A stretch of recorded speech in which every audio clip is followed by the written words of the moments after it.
Bonjour, dans cette vidéo, on va voir comment vous pouvez utiliser vos documents dans votre cahier journal. Pour importer des documents sur votre cahier journal, vous avez trois possibilités. La première possibilité, c'est de venir directement glisser, déposer un document depuis les fichiers de votre ordinateur. Une fenêtre s'ouvre avec un certain nombre de paramètres sur lesquels vous pouvez venir jouer. On ne va pas rentrer dans le détail de ces paramètres dans cette vidéo, ça fait l'objet d'un autre tuto. On clique sur valider et mon document est ajouté dans ma séance. Deuxième possibilité, vous cliquez sur cette petite icône dans la barre d'édition qui se trouve en haut de l'écran et vous sélectionnez le document qui vous intéresse. Enfin, troisième et dernière option, c'est l'utilisation du panneau de droite ici où vous avez une petite icône Drive. Il faut savoir que sur Maximum, dans le menu de gauche, vous avez accès à un onglet qui s'appelle le Drive. C'est un petit peu le gestionnaire de fichiers de votre ordinateur mais spécifique à Maximum, dans lequel vous allez pouvoir retrouver tous les documents que vous avez au moins une fois utilisés sur le logiciel. On rentrera dans le détail du Drive dans une autre vidéo. Donc sur mon cahier journal, je peux venir ici, cliquer sur la petite icône du Drive. Un panneau s'ouvre dans lequel j'ai accès aux dossiers et aux documents qui sont présents sur mon Drive. Par exemple, sur ces technologies, voilà, j'ai 4 documents à l'intérieur. Je peux tout à fait aussi utiliser la barre de recherche pour chercher les documents qui m'intéressent. Par exemple, ici, c'est une séance sur les fractions. Je souhaite ajouter un document sur les fractions et grâce aux aperçus, je peux consulter le contenu de mes documents. Par exemple, ici, ce document, il est très mal nommé. Grâce à l'aperçu, je peux me rendre compte que c'est effectivement un fichier qui traite des fractions. Pour l'ajouter à ma séance, rien de plus simple, je maintiens appuyé la souris sur le document en question et je viens glisser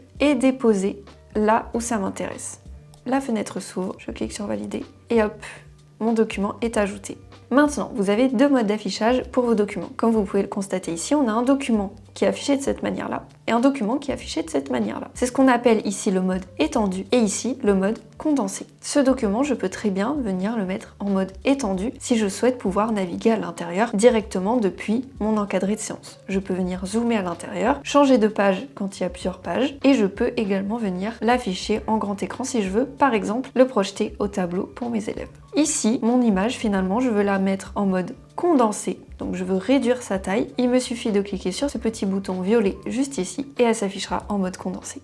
Voilà, on a fait le tour concernant l'utilisation des documents sur le cahier journal. Néanmoins, si vous souhaitez être accompagné dans votre prise en main de Maximum, sachez qu'on organise très régulièrement des formations en visioconférence gratuites, ouvertes à tous, qui durent environ 1 heure. Pour prendre votre place, c'est très simple, vous vous rendez sur le site internet de Maximum et dans le petit bandeau jaune en haut de l'écran, il vous suffit de cliquer sur le bouton Je prends ma place et de vous inscrire sur la session qui vous convient. Si c'est plus simple pour vous, vous pouvez nous contacter directement en nous envoyant un message grâce à la petite bulle violette présente en bas à gauche du site internet de Maximum. Et sur le logiciel, ça se passe dans le petit onglet au point d'interrogation rouge, également en bas à gauche. Vous nous envoyez un message et on vous répondra le plus vite possible.